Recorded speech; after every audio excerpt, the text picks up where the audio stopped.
السلام عليكم chers élèves, Inch'Allah تكونوا بخير. Donc في la vidéo تاعنا اليوم راح نهضروا على la tournure impersonnelle.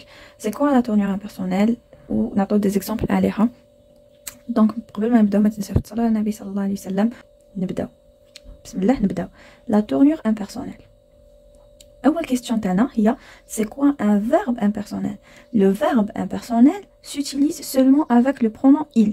عندنا catégorie de verbes هما لي فيرب امبيرسونيل وين رايحين يستعملوا غير مع لو برونون il. ما يستعملوش مع جو، ما يستعملوش مع tu، ما يستعملوش مع نو ني فو ني il au pluriel. هذاك لو il هذا راهو ديفيرون تاع لو il au pluriel. ce n'est pas le même il.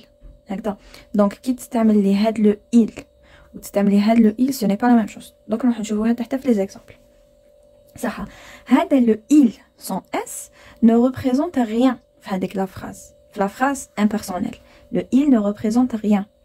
Il est suivi du verbe du troisième groupe. Il est suivi d'un verbe à la troisième personne du singulier. صح؟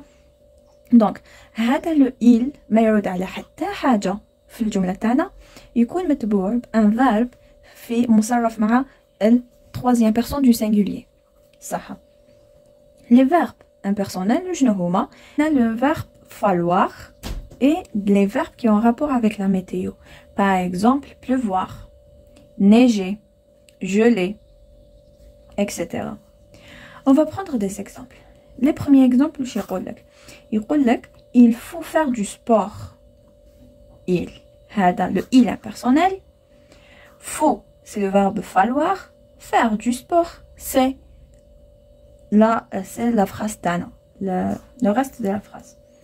Par exemple, le complément d'objet direct. Ça. Avec le il pleut toute la semaine. Il pleut, c'est le verbe pleuvoir, toute la semaine. Il a neigé. Il, c'est le il impersonnel. A neigé, c'est le verbe, c'est l'auxiliaire avoir. Et neiger, c'est le verbe neiger. C'est un verbe qui a un rapport avec la météo. Ça. Le il هذا في le premier cas c'est bon. قفلناه في le premier cas. في le premier cas قلنا un il suivi du verbe falloir ou bien des verbes qui ont rapport avec la météo. Donc c'est des verbes impersonnels. Premier cas c'est le il. C'est le il plus verbe impersonnel. صح. نروحوا le deuxième cas. Où là, la deuxième possibilité de la tournure impersonnelle, c'est la deuxième possibilité, c'est que le il soit suivi du sujet réel. Dans une phrase, le il هيكون un il. En bas يكون le il هو le sujet تاعنا بصح هو ماشي هو le sujet réel. Le il هو le sujet apparent liban. Mais ce n'est pas le sujet réel. Donc on va prendre un exemple pour te faire voir. La phrase normale, je trouve que des Parisiens restent sans moyen de transport. La phrase, c'est qui le sujet? C'est les Parisiens. Des Parisiens. C'est ça le sujet. C'est des Parisiens restent. Et le verbe sans moyen de transport, c'est le complément d'objet direct. Donc, si on veut transformer cette phrase en une phrase impersonnelle, ou là on veut la transformer sous la forme impersonnelle, on fait comment? Donc on fait sortir le il. Donc le il compte toujours au premier. Donc le il, ensuite il est suivi d'un verbe à la troisième personne du singulier. Donc c'est le reste. C'est lui le verbe. Donc il reste. C'est qui le sujet? Des Parisiens. Le sujet تاعنا جبناه. Sans moyen de transport, c'est le complément d'objet direct. Très bien. Donc, je répète. Le il impersonnel هيكون دايما موراه directement un sujet. Directement un verbe à la troisième personne du singulier. Ensuite, si on a écrit il reste sans moyen de transport, هذا le il يقدر يرتورني على كاش بنادم. Par exemple, Omar reste son moyen de transport. Il reste son moyen de transport. Mais dans ce cas-là, لو كان قلت لكم transformer لي هاد la phrase à la phrase impersonnelle. لو كان اللي يديرو il par exemple اللي يكتبوا il reste son moyen de transport. هذا c'est faux. علاش؟ parce que حنا واش قلت لكم هنا الفوق c'est le il sans s, c'est le il tout court, il.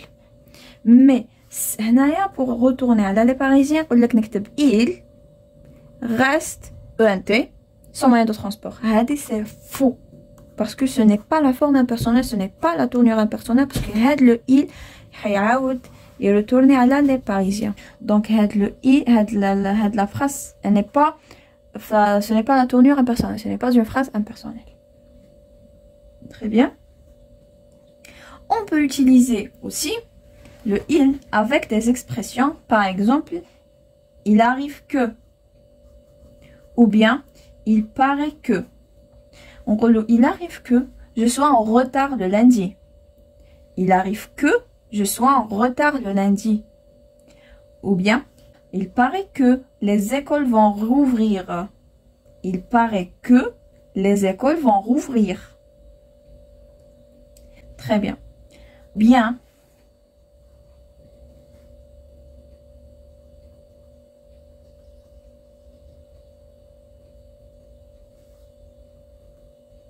هنايا هادوما c'est des expressions.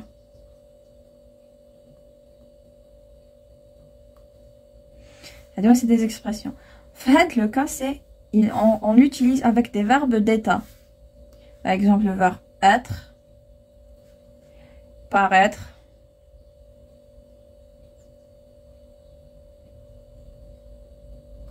ou la devenir, etc. Par exemple, maintenant, il est nécessaire d'assister à la réunion. Il est nécessaire d'assister à la réunion. Toujours le verbe doit se conjuguer avec la troisième personne du singulier. Ça.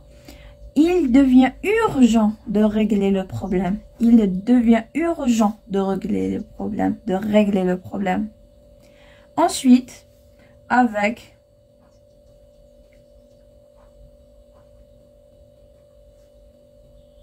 il y a, avec une expression Tanet,